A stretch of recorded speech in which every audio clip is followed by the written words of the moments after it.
My task as a composer is to match the music on every map in the game with a particular region. First, I create a story. Prokhorovka. I see a Slavic region, a big Slavic field. I see a village with a small hut. An old man sits inside and plays his old violin. He's playing Kupalinka, a Belarusian folk song. And I hear his emotions in his playing. He misses his nearest and dearest who went to war. The village is occupied. An SOS signal is heard somewhere. In Morse code, a typewriter types, "We urgently need reinforcements." Battalions of soldiers march in, and tanks roll in to liberate the village. Then they move on to liberate other villages. And this old man watches them go and understands everything is going to be fine. And we end it with cellos. Cellos will play this phrase to the end. Let's keep it piano here.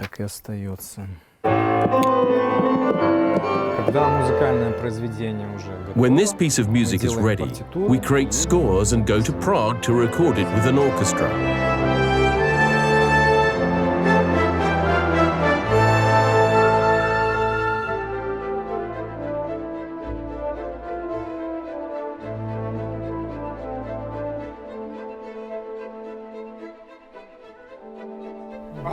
Only violins play here. We need to add some bass, at least a little, so that they don't sound bare. And it appears softly here. Of course, when an orchestra plays your piece, I imagined there would be such emotion. And there will be a lot of them. But I didn't have time to realize all this. You enjoy that sound just for the first 10 seconds.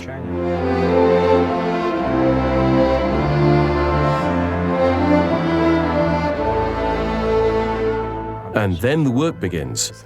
You hear that this part should be played differently. It's better to switch these parts around, and so on. So the work evokes all these emotions.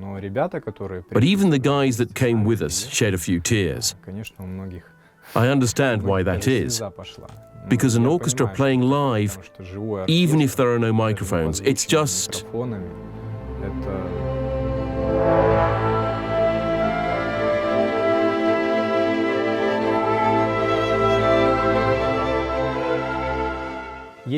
There are pieces that are not fully orchestral. The orchestra here is just an accompaniment. For example, on the Mannerheim line map, the main part is ambient and uses sound effects. So the orchestra here serves as a backup. That's why a lot of time was spent to create electronic tones and pads that play the melodic line. And it's not fully evident, but it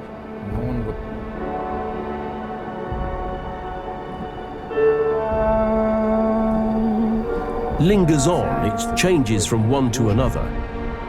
That rocket flies, and at a certain moment, falls down and explodes. This will be the climax of the piece.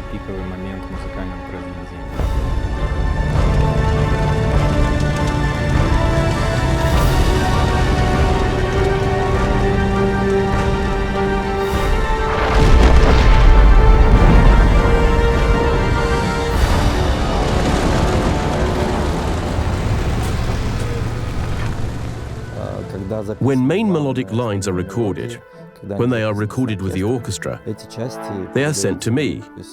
So the core theme tune remains the same. But I add some electronic arpeggios and percussions to create a more modern sound for the track, and also emphasize the combat atmosphere. Let's try to enhance the low-frequency component with an electronic bass.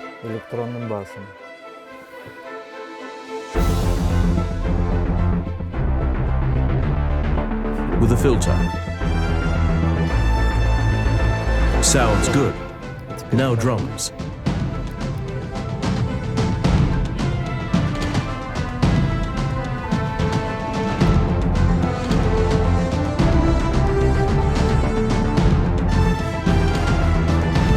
And now let's support the wind instruments.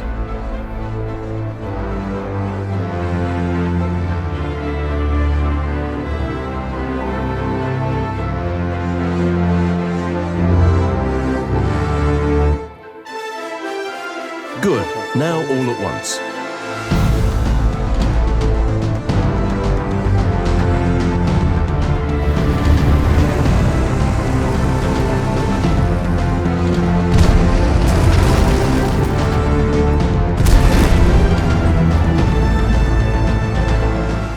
The global problem we had when creating battle music was its duration. We didn't know how long the climax of the battle would last. Our audio engine helped us find a solution. There are many containers in the engine where we put different variations of music parts. The engine structures them itself and chooses the playback sequence. That's why music can sound like this, or like this, or like this.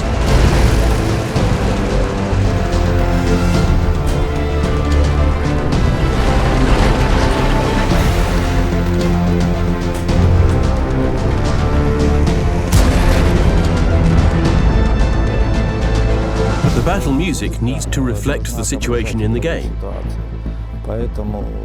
So we have a track for a winning team that sounds more cheerful, more relaxed.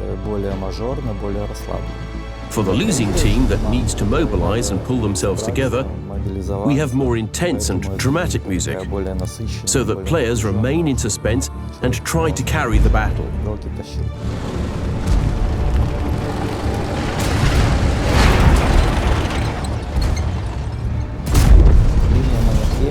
The Mannerheim line is one of my favorite tracks in the game. When creating this track, I liked to experiment with symphonic instruments, add more electronic sounds to them,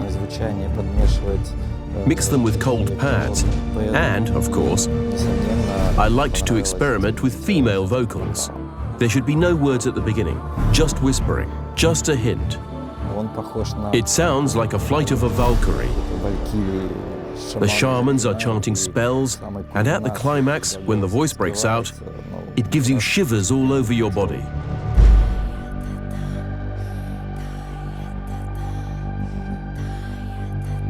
We had a tricky task to create a kind of bird language that would sound like Finnish. As a linguist, I needed to immerse myself in its system to see how sounds are formed, what phonemes, diphthongs and durations were there, and to create a language that would sound exactly like Finnish but wouldn't have any semantic meaning.